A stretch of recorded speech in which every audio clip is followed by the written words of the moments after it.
Let's get back to where we were before we surprised you last week with a real-time update about getting to the Bahamas and fulfilling a lifetime dream. This week, we're going through a few other things that popped up. We went and found ourselves another anchor.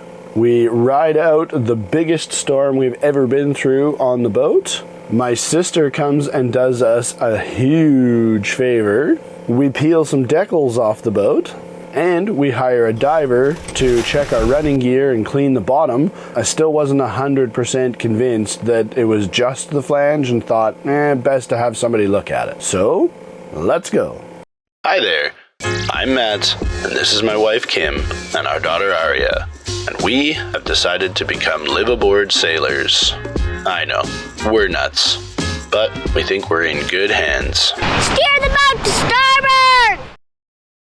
Alright, so according to the forecast, it is forecast to be blowing up to 50 knots right here. So with this big blow coming tomorrow, we're just going to head over to the marina office and have a chat with the marina manager Jeremy and see if he's got any suggestions that we haven't already thought of. See how she goes. Good day, sir. Good day. How you doing?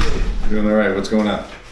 Just seen the storm in the forecast there for tomorrow. I was just wondering if there's anything else I should be doing to prepare.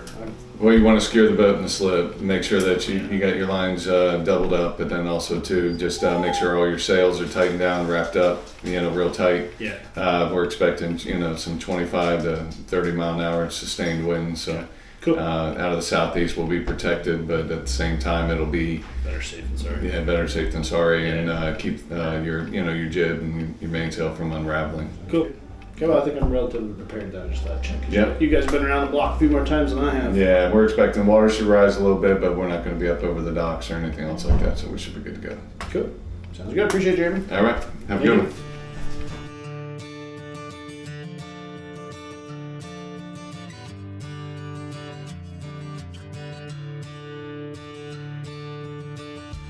Ooh, she's raining. Ugh. Oh, it's gross out here. Nasty. And all the directions where the wind is actually coming from, I doubled up on spring lines on this side towards the stern, doubled up on dock lines to the pillar over here on the stern on that side, added an extra spring over to another cleat on this side, and that way the wind is meant to be pretty much coming from that direction basically all day and all evening, so everything that's in that direction are basically doubled up on. So we ain't going anywhere, but it's supposed to get rainier and rainier and rainier and rainier as the day goes on, so we'll see how that goes. This is relatively low for some of the winds that are actually projected for today, so we'll see how ugly it gets. But it is supposed to be a lot of rain and a lot of wind around about dinner time, and then the front will pass over us, hopefully, and then it should be tapered off again by like middle of the night, somewhere in that area is what it kind of looks like. So we'll see how she goes.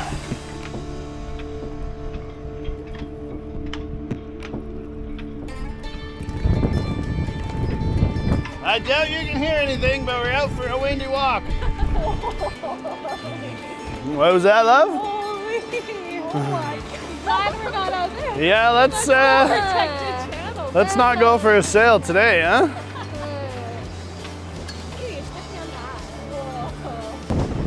Yeah. Yeah, that doesn't look like too much fun out there.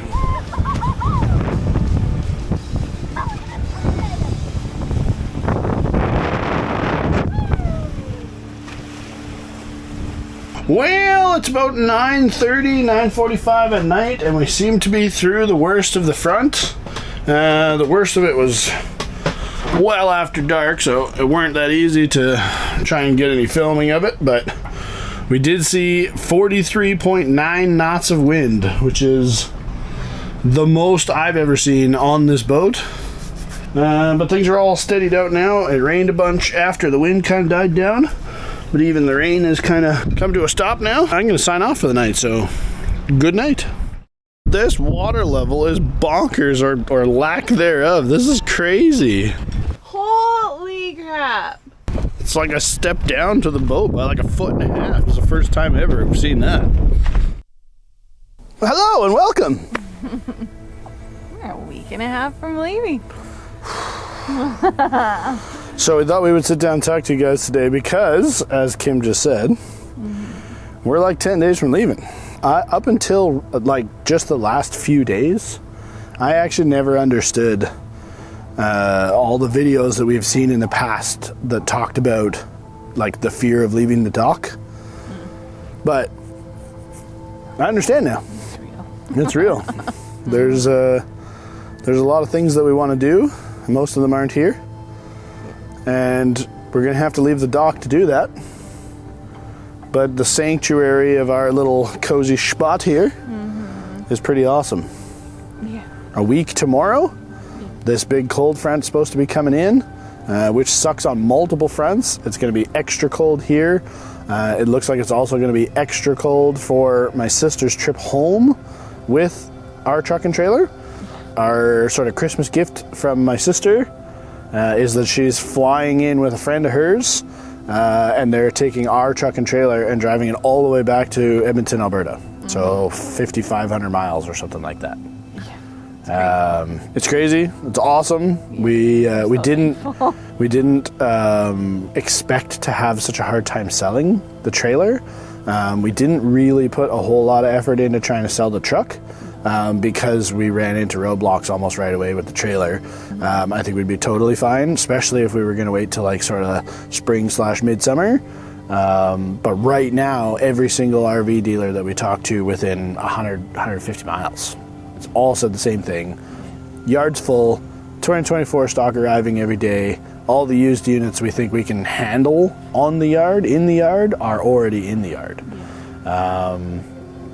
So I guess we misstepped a little bit on that front. We should have probably been sooner, almost right after we moved into the boat. We probably should have been trying to sell the trailer then. I don't know if it would have made a difference. I have no idea. Maybe. Anyway. If we can't sell the trailer, then there's no use in trying to sell the truck here, because then we have a trailer that we can't tow anywhere. Exactly. So we mentioned it. My sister, and she just jumped on it and offered out of nowhere. Absolutely. Which is amazing. Thank you so much. Yeah. Thank you so much. Yeah. So, roundabout conversation. She's going to be here a week from today, and we have so much friends. We also have so much to do. We'll get to that in a sec. Okay. We have friends from Grand Prairie that are going to be in Florida, and I would really like to see them. We really want to get down there. Weather days, mechanicals, because all kinds of things could stop us from getting there on time. So, but that is the goal, is to get down there to see you guys. You know who you are. So we love you guys, and we're really hoping to be able to meet up with you. By the time you see this, you'll already know whether we made it or not. But certainly the stress, like I said, the dock fear, leaving the dock fear, the stress of it is, I understand more than ever. I think when we first got aboard, I was less afraid to leave right away. The more we've got to know the community here in this marina, the less I want to leave it. And there's the safety of our little slip here factor, but sooner or later we're gonna have to go. So we think we're leaving in 10 days. We'll see how that goes. We got a huge long list to accomplish. Not all of the things that are on the list absolutely have to be done before we leave, but a few things absolutely do.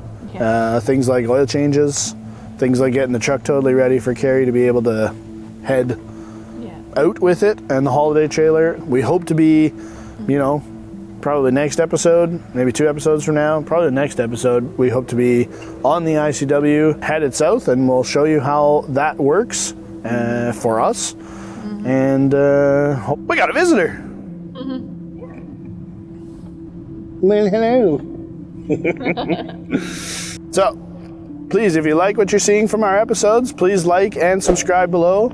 As a new YouTube channel, our goals are 1,000 subscribers and as many watch hours as we can get our little grubby fingers on. Thank you for your support.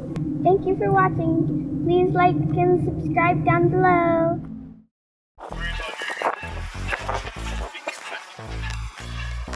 Okay, so we've pulled the front of the boat over so that we can get to the one decal that we need to remove. And Matt's gonna do a trial run for me, and then I'm gonna do the rest of it, hopefully.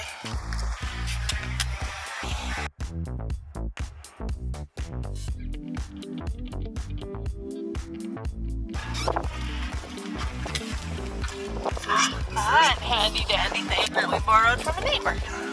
Of all the scrapers I have, somehow I don't have one of these.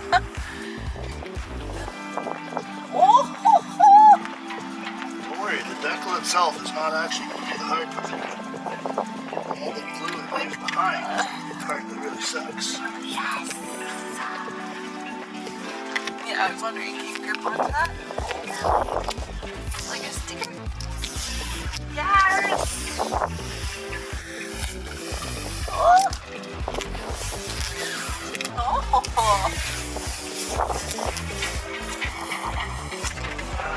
Woohoo! Cool. Thank you.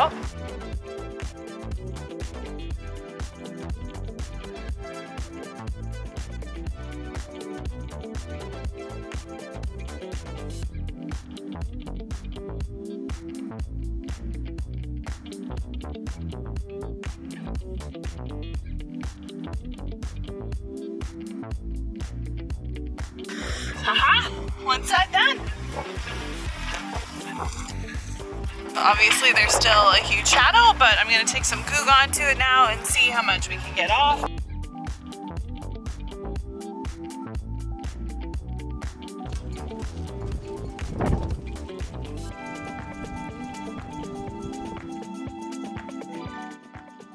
Alright, girls.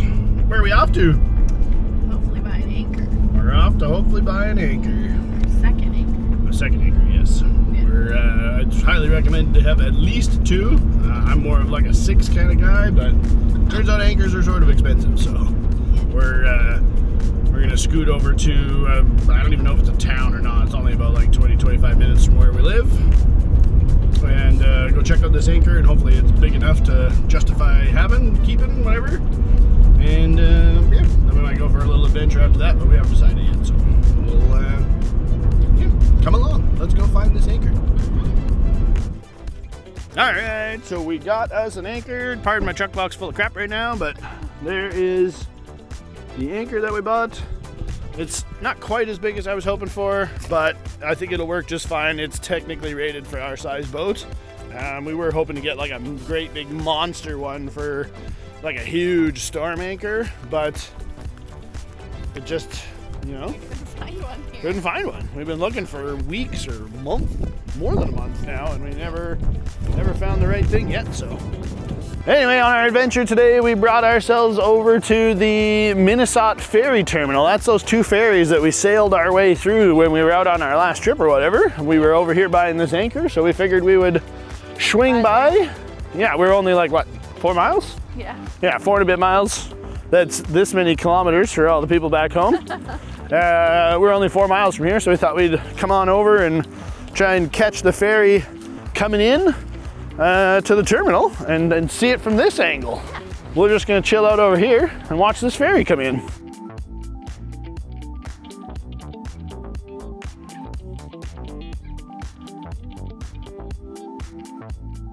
All right, well that, as exciting as that was the ferry getting to Minnesota. Yay! It actually brings back a bunch of memories for me of our trip a couple of years ago to the west coast of Canada, riding all the ferries and stuff, but Yeah. we're gonna go find a beach, and then I think we're gonna drive into Oriental and check out Oriental, North Carolina, because we're practically there right now, so. We anchored feet from the shore, but we didn't Yeah. go. All aboard! All aboard! All aboard! Cool fishing boats right there. Yeah, I like the jacket. I like the Blackbeard one. There's a coffee shop over here. There's a provision company right there. This is a pretty cool little town. I can see why people say it's really nice. We were anchored right over there. What was that, a week ago? Week and a bit ago.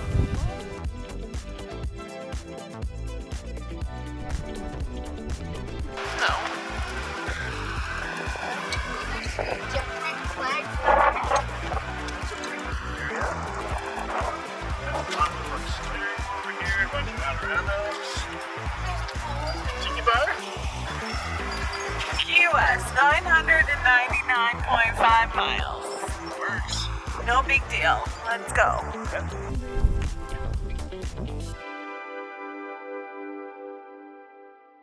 All right, so we're doing exploratory surgery today. The main bilge pump is on a float switch, and we noticed the other day that there's not really a lot of water that comes out when it does come on every once in a while. So I thought it's probably a decent idea to potentially service the main bilge pump.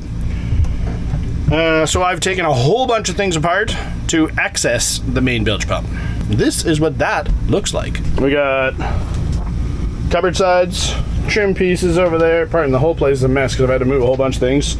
We got a floor hatch. I got this step was right there, which is actually where the bilge is. We finally got access to it. And there's that piece over there, which is the bottom of the steps. There's the bottom steps over there, and then the top steps that go from here to there are actually in our bedroom on the bed. So now I'm going to cycle the main bilge pump and see what it looks like now that I can actually see the thing.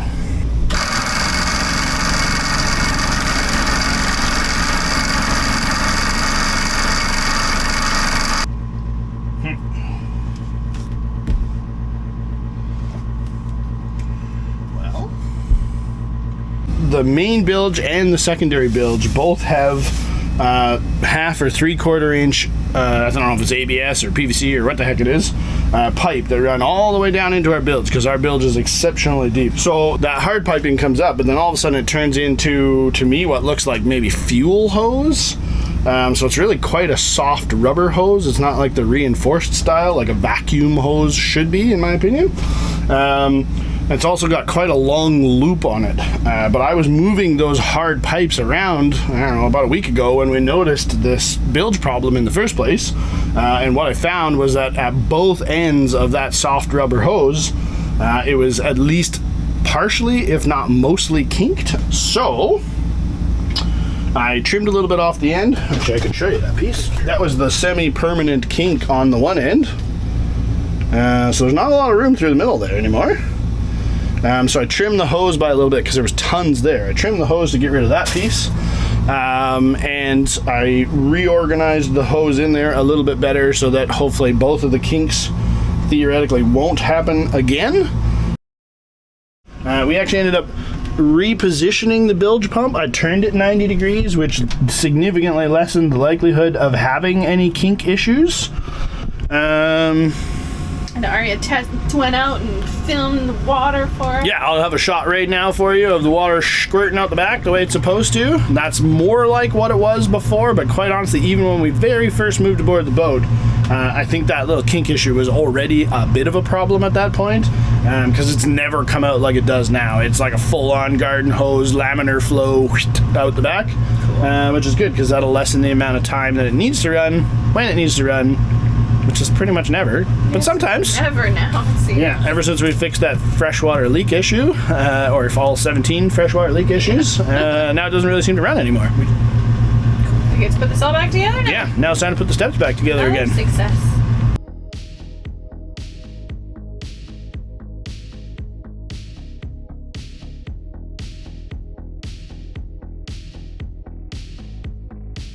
Alright, so there you have it, a completely complete companionway and cupboard underneath.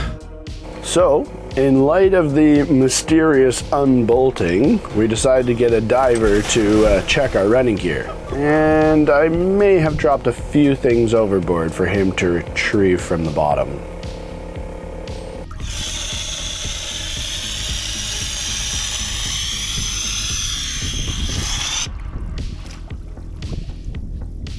Nothing but bubbles. Good, eh?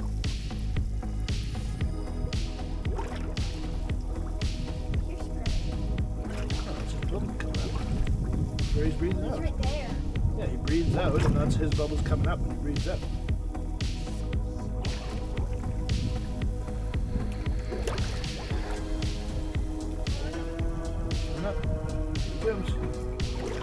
The other thing you felt was a big plank of wood down there. Ah, okay, yeah.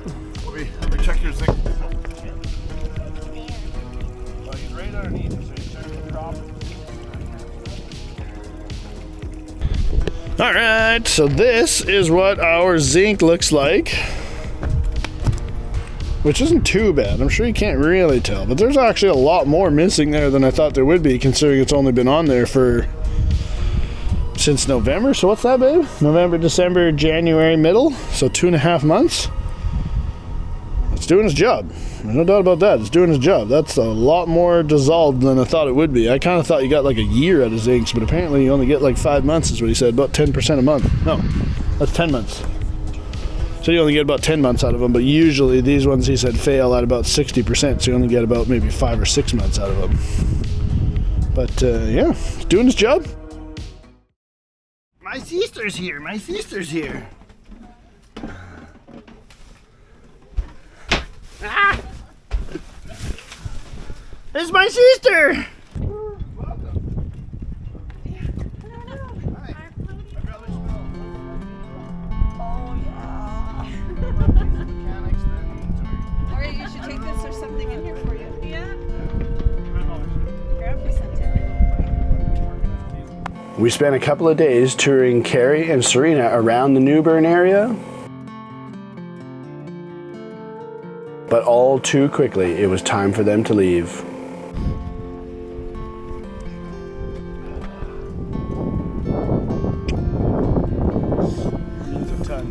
Thank you so much, Carrie. You have no idea how much. Thank you so much for watching this week's video. Come back Sunday at 5 p.m. Eastern to see us struggle with an engine that all of a sudden won't start.